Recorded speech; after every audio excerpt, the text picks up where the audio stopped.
You may be diligent in bowing, chanting, and practicing regularly, and even understand profound teachings. Yet if your heart remains indifferent toward your parents, your practice can easily stay on the surface.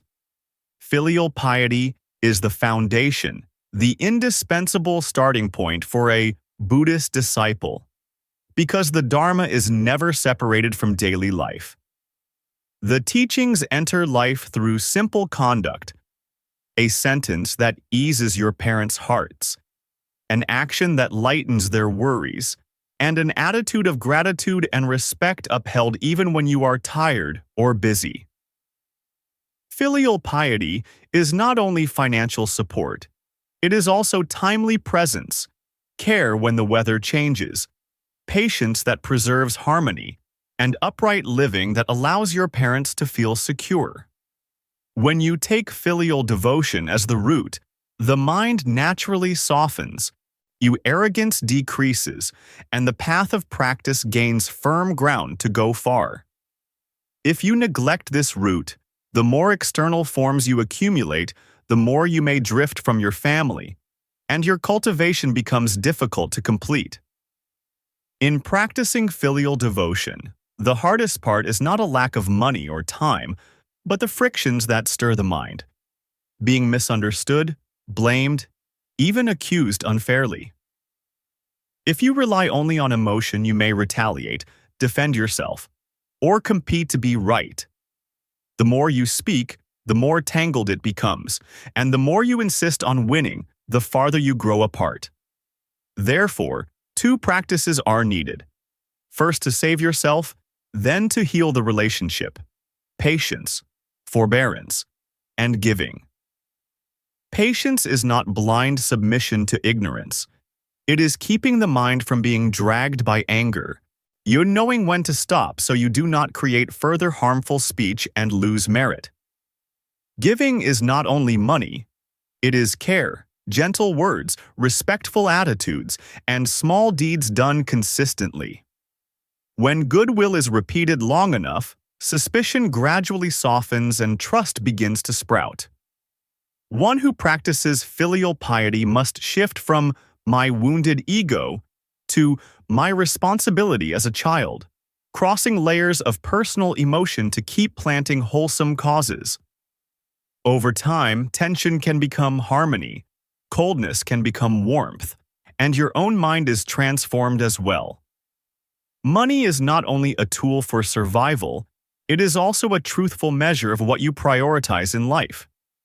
When you earn income, if what you set aside for your parents is always pushed to the very end, after shopping, after leisure, and after waiting until there's extra, then even if you speak of filial piety, your mind is still placing yourself first, ahead of deep gratitude.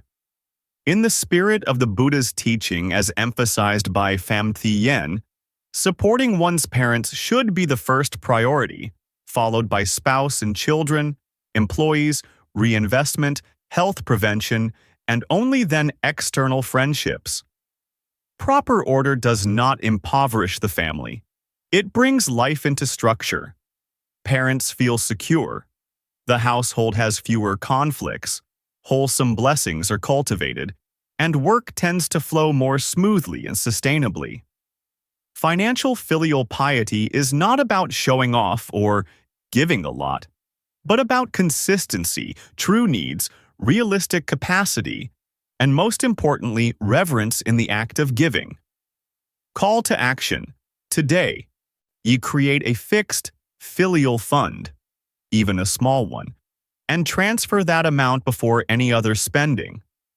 Then send your parents a simple message. This month I'm sending this so you can feel at ease. Children do not learn filial piety from long lectures. They learn it from daily scenes. They watch how you speak to your parents, how you react when corrected, how you make time to visit, and how you treat both sides of the family.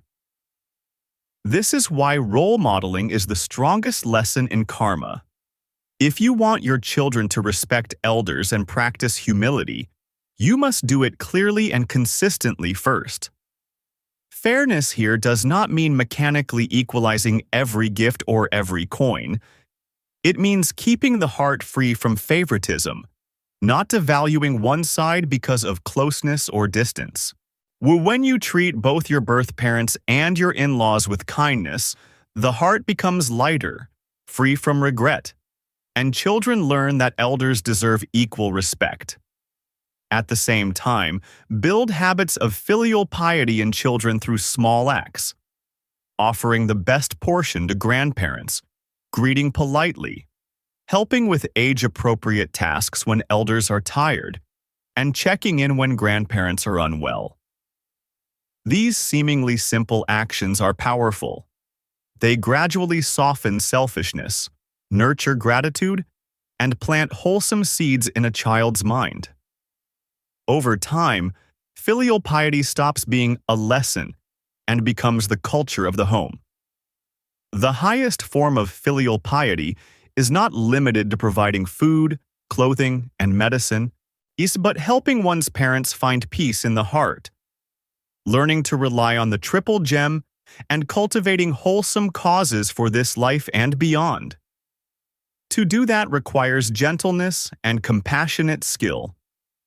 First, offer care, attention, and sharing, so your parents feel joyful and trusting. When the conditions are ripe, softly introduce listening to Dharma talks, chanting the Buddha's name, doing good deeds, and making offerings according to their capacity. Do not argue over right and wrong. Do not force, simply persevere in setting an example through a kind life, patient, grateful, and devoted.